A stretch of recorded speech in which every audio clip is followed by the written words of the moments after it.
Evening, fellow pipers. Burt Brown back in the shack with a salutary warning about cleaning Falcon pipes. I know at least one person this has happened to. It may seem obvious, but it's just something to be perhaps be aware of if you're cleaning your old Falcon pipes. Sometimes a little bit obsessively, like me.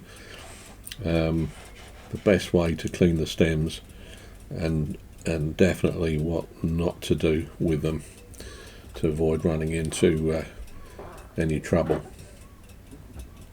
Hope this video finds you well, and let's get started.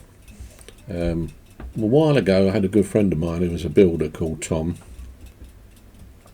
and he got taken very sick, very ill, and so he went to the doctor.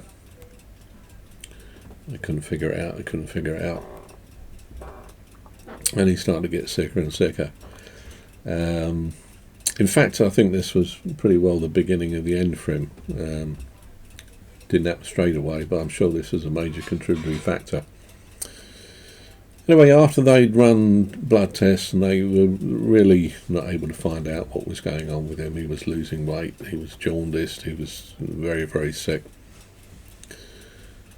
He went back to the GP a couple of weeks later, and the GP said, "Okay, what's the story? Who's trying to poison you?" And he said, "What? You've got... what you're saying is you think my missus is putting something in my tea or whatever." The doctor was convinced. He said, "No, somebody is trying to poison you. How have you got poison in your system?" Perhaps I would look at it slightly differently today. And he asked for explanation, and he said, "Well, we found arsenic, traces of arsenic in this blood test." So between him and the GP, whatever, they try to figure out how on earth he got this deadly poison in his bloodstream. And he was a roll-up smoker, and which always used to fascinate me as a boy watching him. But he did have the habit of letting the cigarette go out. He's one of these people who pinched the end with his fingers, which always used to impress me, to extinguish it, and then he put it down. And after a long period of analysis, he found out what actually happened. He'd put half of one of these roll-ups down on a paint lid, and the arsenic base of the paint or the solvent it was using at the time had been absorbed into the cigarette. He'd lit up the cigarette, and he'd taken it directly into his bloodstream with what turned out to be fatal consequences.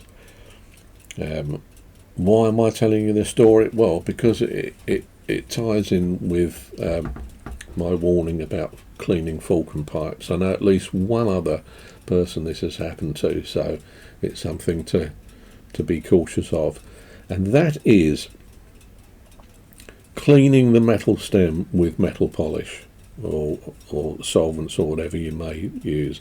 I don't personally make a practice of using any kind of metal polish or whatever on the stem of the Falcon pipes.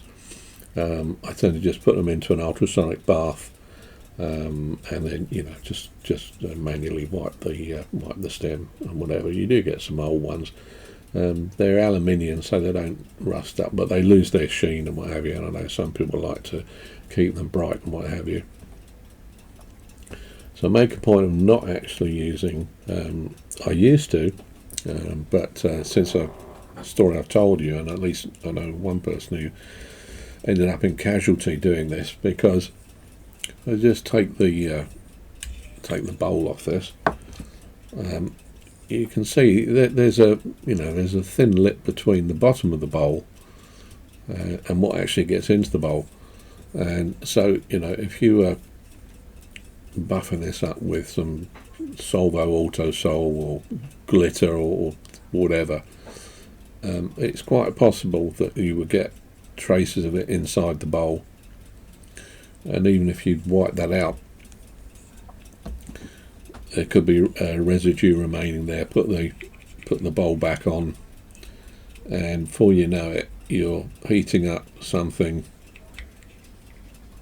potentially lethal to whatever the combustion temperature is inside the bowl of a Falcon pipe, taking it straight into your lungs and into your bloodstream. So a bit of a warning there, really.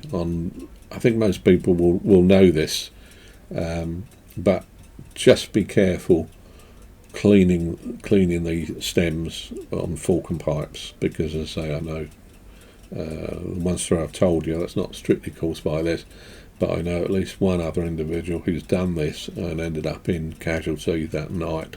Couldn't figure out what had happened to him at all, and he backtracked, and it turned out it was a metal polish that had got, it was ammonia in that case, ammonia based paste that got in there, and it's a very, the membrane between our lungs and bloodstream is very, very thin, and any sort of gaseous exchange of these types of things is potentially deadly, but can lead you to getting very, very unwell. So, a bit of doom and gloom today. I just wanted to mention that because it had been on my mind with the chap who's done that, and he's ended up inhaling metal polish. You might think, well, that's crazy. It's not something I would ever do, but just that, you might just be polishing down there, and it's not been fully cleaned out, whatever, and the whole thing's reassembled, and you're in a bad way. So careful how you clean the stems on these Falcon pipes. That's my Tuppenny Halfpenny Worth for this evening. Bit of doom and gloom, but maybe it's a public service broadcast. I hope this video finds you well, and I look forward to speaking to you again in the very near future. All the best.